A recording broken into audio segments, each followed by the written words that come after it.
ಏನಿಲ್ಲ, ನಮ್ಮ ಈರಣ್ಣ ಕರಾಡಿಯವ್ರ ಮಗನ ಲಗ್ನ ಅದು ಕೊಟ್ಟು ನಿನ್ನೆ ನರಗುಂದ ಮತಕ್ಷೇತ್ರ ಶಿರೋಳದಲ್ಲಿ ಒಂದು ಮಠದ ಕಾರ್ಯಕ್ರಮ ಹೊಂದಿದ್ವಿ.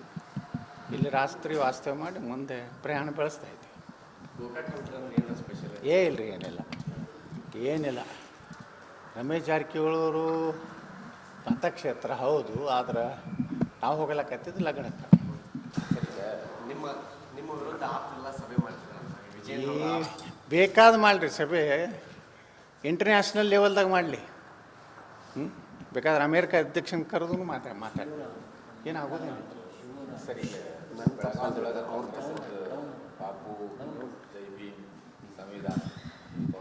ನೋಡ್ರಿ, ಗಾಂಧಿಗೂ ಅವ್ರ ಸಂಬಂಧ ಇಲ್ಲ. ನಕಲಿ ಗಾಂಧಿಗಳ ಸಮಾವೇಶ ಅದು. ಎಲ್ಲಿ ಗಾಂಧಿ ಐತಿ, ಎಲ್ಲಿ ಅಡ್ಡ ಹೆಸರು ಇತ್ತು ರೀ? ನೆಹರು ಗೊತ್ತಿದ್ದಿಲ್ಲ. ಅವ ಯಾರು ಇಂದಿರಾ ಗಾಂಧಿ ಲಗ್ನ ಅದು ಗಂಡಗನ ಹೆಸರು ಅವ ಯಾವನೋ ಖಾನ್ ಅಂತ ಹೇಳಿ, ಫಿರೋಜ್ ಖಾನ್. ಅವ ಯಾವಾಗ ಗಾಂಧಿ ಯಾವುದೋ ಗೊತ್ತಿಲ್ಲ. ಎಲ್ಲ ಅಫಿಡೇವಿಟ್ ಮಾಡಿಕೊಂಡು ಮೋಸ ಮಾಡ್ಕೊತ ಬಂದಾರ ದೇಶಕ್ಕೆ. ಮತ್ತು ಅಂಬೇಡ್ಕರ್ ಅವರಂತೂ ಮೊದಲೇ ಹೇಳ್ಯಾರ. ಏನು ಹೇಳ್ಯಾರಂದ್ರೆ, ಕಾಂಗ್ರೆಸ್ ಅನ್ನುವಂಥದ್ದು ಒಂದು ಉರಿತಿರೋ ಬೆಂಕಿಯ ಮನೆ. ಯಾರು ದಲಿತರು ಯಾರೂ ಕಾಂಗ್ರೆಸ್ ಸೇರಬಾರ್ದು. ಕಾಂಗ್ರೆಸ್ನಿಂದ ದಲಿತರಿಗೆ ಎಂದೂ ಒಳ್ಳೆಯದಾಗೋದಿಲ್ಲ. ನನ್ನನ್ನು ರಾಜೀನಾಮೆ ಕೊಡುವಂಥ ಪರಿಸ್ಥಿತಿ ನಿರ್ಮಾಣ ಮಾಡಿದ್ರು. ನಾನು ಅನೇಕ ಬದಲಾವಣೆಗಳು ಸಂವಿಧಾನದಲ್ಲಿ ತರಬೇಕಂತೇಳಿ ಭಾಳ ನನ್ನ ಮನಸ್ಸಿನ ವಿರುದ್ಧ ಅನೇಕ ನಿರ್ಣಯ ತೊಗೊಂಡೆ. ಕಾಶ್ಮೀರದ 370 ಕೊಡೋದಕ್ಕೆ ಬಾಬಾ ಸಾಹೇಬರು ವಿರೋಧಿದ್ದರು. ಮತ್ತು ಮೈನಾರಿಟಿ ಏನು ಬೋರ್ಡ್ ನಿಗಮ ಮಾಡಲಿಕ್ಕೂ ಅಲ್ಪಸಂಖ್ಯಾತ ನಿಗಮಕ್ಕೂ ಅವ್ರಿಗೆ ವಿರೋಧ ಇದ್ದರು. ಅಲ್ಲಿದಿಂದ ಬಾಬಾ ಸಾಹೇಬರು ಎಲ್ಲಿಯೂ ಜಾತ್ಯತೀತ ಸೆಕ್ಯುಲರ್ ಅನ್ನುವಂಥ ಶಬ್ದ ಸೇರಿಸಿರಲಿಲ್ಲ ಸಂವಿಧಾನದಲ್ಲಿ. ಬಾಬಾ ಸಾಹೇಬ್ ಅಂಬೇಡ್ಕರ್ ಅವ್ರಿಗೆ ಭಾರತ ರತ್ನ ಕೊಟ್ಟಿಲ್ಲ. ಇಂದಿರಾ ಗಾಂಧಿ ತೊಗೊಂಡ್ರು, ರಾಜೀವ್ ಗಾಂಧಿ ತೊಗೊಂಡ, ನೆಹರು ತೊಗೊಂಡ, ಎಲ್ಲ ತಾವೇ ತೊಗೊಂಡ್ರು. ತಾವೇ ಪ್ರಧಾನಮಂತ್ರಿಗಳು ತಾವೇ ಘೋಷಣೆ ಮಾಡಿಕೊಂಡ್ರು. ಆದರೆ ಬಾಬಾ ಸಾಹೇಬ್ ಅಂಬೇಡ್ಕರ್ ಅವರಿಗೆ ಯಾವಾಗ ಸಿಕ್ತಂದ್ರೆ, ಮೊರಾರ್ಜಿ ಭಾಯ್ ದೇಸಾಯಿ ಏನು ವಾಜಪೇಯಿ ಅದ್ವಾನಿಯವರು ಆ ಒಂದು ಸರ್ಕಾರದಲ್ಲಿದ್ದಾಗ ಬಾಬಾ ಸಾಹೇಬ್ ಅಂಬೇಡ್ಕರ್ ಅವರಿಗೆ ಭಾರತ ರತ್ನ ಸಿಕ್ತು. ಬಾಬಾ ಸಾಹೇಬ್ ಅಂಬೇಡ್ಕರ್ ಸೆಂಟ್ರಲ್ ಹಾಲ್ನಲ್ಲಿ ಫೋಟೋ ಇರಲಿಲ್ಲ. ಅದು ಸಹಿತ ನಮ್ಮ ಸರ್ಕಾರ ಬಂದಾಗನೇ ಕೇಂದ್ರದಾಗ ಮೊರಾರ್ಜಿ ಭಾಯ್ ದೇಸಾಯಿ ಸರ್ಕಾರ ಬಂದಾಗ ಬಾಬಾ ಸಾಹೇಬರು ಫೋಟೋ ಹಾಕಿದ್ರು. ಬಾಬಾ ಸಾಹೇಬರಿಗೆ ಅಂತ್ಯಕ್ರಿಯೆಗೆ ದಿಲ್ಲಿಯಲ್ಲಿ ಸ್ಥಳ ಕೊಡಲಿಲ್ಲ.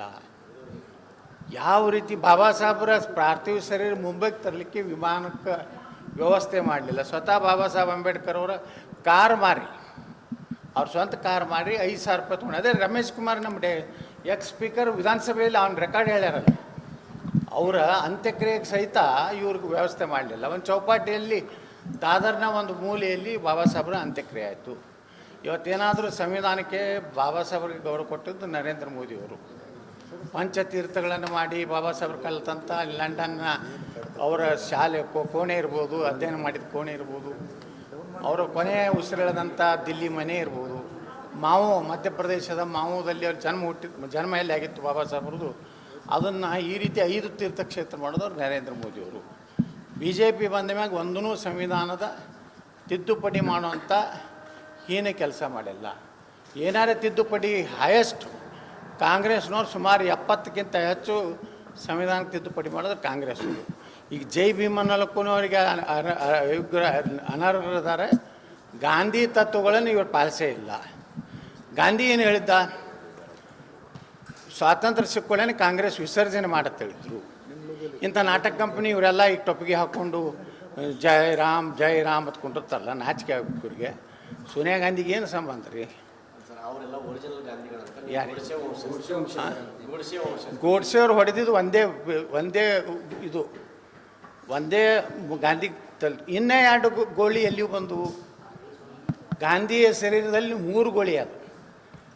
ಒಂದು ಗೋಲಿ ನಾಥುರಾಮ್ ಗೋಡ್ಸೆ ಅಂತ ಇದನ್ನು ಒಪ್ತಾರೆ, ಕೋರ್ಟ್ನಾಗೆ ಆಗೈತಿ. ಇನ್ನು 2 ಗೋಳಿ ಯಾರು ಹೊಡೆದ್ರು? ನೆಹರು ಹೊಡ್ಸದ? ನಮಗೆ ಸಮಸ್ಯೆ ಐತಿ, ಜವಾಹರ್ಲಾಲ್ ನೆಹರೂನೇ ಗಾಂಧಿನ ಹೊಡ್ಸದ. ಯಾಕಂದ್ರೆ ನೆಹರುಗೆ ಒಟ್ಟು ಸರ್ವಾಧಿಕಾರಿ ಆಗ್ಬೇಕು ಅನ್ನೋಂಥದ್ದಿತ್ತು. ಅದಕ್ಕೆ ಗಾಂಧಿನ ಹೊಡ್ಸೋದವರು ಗೋಡ್ಸೆನ ಗುಂಡಿಗೆ ಪ್ರಾಣ ಹೋಗಿಲ್ಲ. ಇನ್ನು 2 ಗುಂಡುಗಳವು ಯಾರು? ಇದು ಕೋರ್ಟ್ನಾಗ ಆಗಿದ್ದಿದ್ದು. ಬ್ರಿಟಿಷ್ ನ್ಯಾಯಾಧೀಶರ ಮುಂದೆ ಆದಂಥ ವಾದ ವಿವಾದದಲ್ಲಿ ಇನ್ನೂ 2 ಗುಂಡುಗಳು ಯಾರು? ಹಂಗಾದ್ರೆ ನೆಹರೂನೇ ಹೊಡ್ಸ್ಯಾನ. ಗಾಂಧಿನ ಹೊಡ್ಸೋದವ್ರು ನೆಹರು. ನಾಥುರಾಮ್ ಗೋಡ್ಸೆ ಒಂದೇ ಹೊಡೆದಕ್ಕೆ ಎರಡು ಬೇರೆ ಬೇರೆ ಕಡೆ ಬಂದು. ಸರ್ ಈಗ ಒಂದು ಮಾತು ಹೇಳಿದ್ರಿ ತಾವು, ನೀವು ದೆಹಲಿಗೆ ಹೋಗ್ತಾರಂತ ಸರ್, ದೂರು ಕೊಡ್ತಾರಂತ ಮುಂದಿನ ದೆಹಲಿಗೆ ಹೋಗಲಿ, ನೀವು ವಾಷಿಂಗ್ಟನ್ಗೆ ಹೋಗಲಿ, ಎಲ್ಲಿ ಬೇಕಾದಲ್ಲಿ ಹೋಗಲಿ, ಸತ್ಯ ಸತ್ಯನೇ. ಅಧ್ಯಕ್ಷರ ಬದಲಾವಣೆ ನಮ್ಮ ರಮೇಶ್ ಜಾರಕಿಹೊಳಿ ಅವ್ರಿಗೆ ರಸ್ತೆದಾಗ ಅಡ್ಡಾಡ್ಲಾರ್ದಂಗೆ ಮಾಡ್ತೀನತ್ತಾನೆ, ಇವನ್ ಗುಂಡಾಗಿರಿ ಮಾಡ್ತಾನೆ. ಮುಖ್ಯಮಂತ್ರಿ ತನಿಖೆ ಮಾಡಿರಿ, ಕಾಂಗ್ರೆಸ್ನವ್ರು ನಿಮಗೆ ತಾಕತ್ತಿತ್ತು ಅಂದ್ರೆ, ಸಿದ್ದರಾಮಯ್ಯಗೆ ತಾಕತ್ತಿತ್ತು, ಡಿ ಕೆ ಶಿವಕುಮಾರ್ಗಿತ್ತು ಅಂದ್ರೆ, ಯಡಿಯೂರಪ್ಪ ಇದ್ದಾಗ ಎಷ್ಟು ಸಹಿಗಳಾಗ್ಯಾವ, ಯಾವ ಸಹಿ ಅದಾವು, ಎಲ್ಲದಕ್ಕೂ ಇದಕ್ಕೆ ಕೊಟ್ಟು ಕಳಿಸ್ತಿರಲ್ಲ, ಎಲ್ಲಿ ಮನೆ ಸಿಟಿಗಳು ಕಳಿಸಿದ್ರಲ್ಲ, ಫಾರೆನ್ಸಿಕ್ ಇದನ್ನು ಕಳಿಸ್ರಿ, ಇವೆಲ್ಲ ಸಹಿ, ಇವೆಲ್ಲ ಸಹಿ ಕಳಿಸ್ರಿ. ಇಲ್ಲ ಯಡಿಯೂರಪ್ಪನೇ ಮಾಡ್ಯ ಅನ್ನೋದು ಪ್ರೂಫ್ ಆದ್ರೆ, ರಮೇಶ್ ಜಾರಕಿಹೊಳಿ ನಾಲಾಯಕ್ ಅಂದ್ರೆ ನಾವು ವಾಪಸ್ ತಗೋತೀವಿ. ಅದು ಪ್ರೂವ್ ಆಯ್ತು ಅಂದ್ರೆ ನಾಲಾಯಕ್ ಅನ್ನೋದು ಪ್ರೂವ್. ಸರ್ ಈಗ ಚವ್ಹಾಣ್ ಅವರು ಎಲೆಕ್ಷನ್ ಬಗ್ಗೆ ಮಾತಾಡಿದಾರೆ, ಎಲೆಕ್ಷನ್ ಮೂಲಕ ಇದು ಮಾಡೋದು ಅಂತೇಳಿ ಹೇಳಿದ್ದಾರೆ. ಇಲೆಕ್ಷನ್ ನಾವು ನಮ್ಮ ಟೀಮ್ನವ್ರು ಸಿದ್ಧ ಆಗಿದ್ದೀವಿ, ನಾವು ಅಭ್ಯರ್ಥಿಗಳನ್ನು ಹಾಕ್ತೀವಿ. ಅದು ಯಾವತ್ತು ನಾವು ನಮ್ಮ ಕಮಿಟಿ, ನಮ್ಮದು ಒಂದು ಕೋರ್ ಕಮಿಟಿ ಐತಿ, ಅಲ್ಲಿ ನಿರ್ಣಯ ಮಾಡ್ತೀವಿ. ಈಗ ಅಧ್ಯಕ್ಷರ ಚುನಾವಣೆ ಆಗತ್ತೆ ಸರ್ ಕರ್ನಾಟಕದೊಳಗೆ? ನಾವು ಅಂತೂ ಸಿದ್ಧ, ಹೈಕಮಾಂಡ್ ಮಧ್ಯಸ್ಥಿಕೆ ವಹಿಸಿ. ಮತ್ತು ಈಗಿರೋ ಅಧ್ಯಕ್ಷರು ಯಾರು? ಈಗಿರೋ ಅಧ್ಯಕ್ಷರು ಏನು?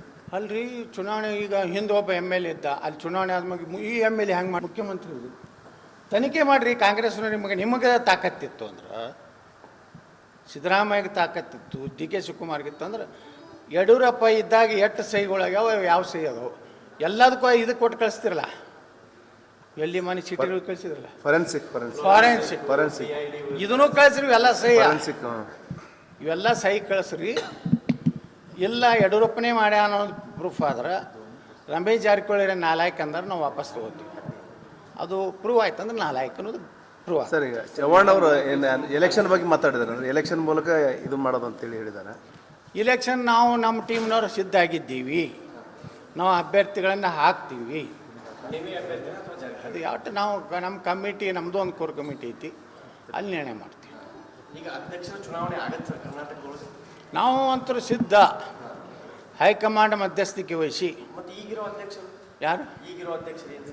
ಅಲ್ರಿ, ಚುನಾವಣೆ ಈಗ ಹಿಂದೆ ಒಬ್ಬ ಎಮ್ ಎಲ್ ಎ ಇದ್ದ, ಅಲ್ಲಿ ಚುನಾವಣೆ ಆದ್ಮೇಲೆ ಈ ಎಮ್ ಎಲ್ ಎ ಹೆಂಗೆ ಮಾಡ್ಬೇಕ್ರಿ ಅಂದ್ರೆ ಏನು ಹೇಳ್ತಾರೆ? ಮುಖ್ಯಮಂತ್ರಿ ತನಿಖೆ ಮಾಡಿರಿ, ಕಾಂಗ್ರೆಸ್ನವ್ರು ನಿಮಗೆ ತಾಕತ್ತಿತ್ತು ಅಂದ್ರೆ, ಸಿದ್ದರಾಮಯ್ಯಗೆ ತಾಕತ್ತಿತ್ತು, ಡಿ ಕೆ ಶಿವಕುಮಾರ್ಗಿತ್ತು ಅಂದ್ರೆ, ಯಡಿಯೂರಪ್ಪ ಇದ್ದಾಗ ಎಷ್ಟು ಸಹಿಗಳಾಗ್ಯಾವ, ಯಾವ ಸಹಿ ಅದಾವು, ಎಲ್ಲದಕ್ಕೂ ಇದಕ್ಕೆ ಕೊಟ್ಟು ಕಳಿಸ್ತಿರಲ್ಲ, ಎಲ್ಲಿ ಮನೆ ಸಿಟಿಗಳು ಕಳಿಸಿದ್ರಲ್ಲ, ಫಾರೆನ್ಸಿಕ್ ಇದನ್ನು ಕಳಿಸ್ರಿ, ಇವೆಲ್ಲ ಸಹಿ, ಇವೆಲ್ಲ ಸಹಿ ಕಳಿಸ್ರಿ.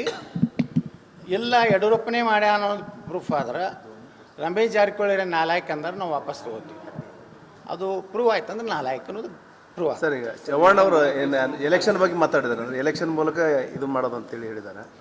ಇಲೆಕ್ಷನ್ ನಾವು ನಮ್ಮ ಟೀಮ್ನವ್ರು ಸಿದ್ಧ ಆಗಿದ್ದೀವಿ, ನಾವು ಅಭ್ಯರ್ಥಿಗಳನ್ನು ಹಾಕ್ತೀವಿ. ಅದು ಯಾವತ್ತು ನಾವು ನಮ್ಮ ಕಮಿಟಿ, ನಮ್ಮದು ಒಂದು ಕೋರ್ ಕಮಿಟಿ ಐತಿ, ಅಲ್ಲಿ ನಿರ್ಣಯ ಮಾಡ್ತೀವಿ. ಈಗ ಅಧ್ಯಕ್ಷರ ಚುನಾವಣೆ ಆಗತ್ತೆ ಸರ್ ಕರ್ನಾಟಕದೊಳಗೆ? ನಾವು ಅಂತೂ ಸಿದ್ಧ, ಹೈಕಮಾಂಡ್ ಮಧ್ಯಸ್ಥಿಕೆ ವಹಿಸಿ. ಮತ್ತು ಈಗಿರೋ ಅಧ್ಯಕ್ಷರು ಯಾರು? ಈಗಿರೋ ಅಧ್ಯಕ್ಷರು ಏನು? ಅಲ್ರಿ, ಚುನಾವಣೆ ಈಗ ಹಿಂದೆ ಒಬ್ಬ ಎಮ್ ಎಲ್ ಎ ಇದ್ದ, ಅಲ್ಲಿ ಚುನಾವಣೆ ಆದ್ಮೇಲೆ ಈ ಎಮ್ ಎಲ್ ಎ ಹೆಂಗೆ ಮಾಡ್ಬೇಕ್ರಿ ಅಂದ್ರೆ ಏನು ಹೇಳ್ತಾರೆ?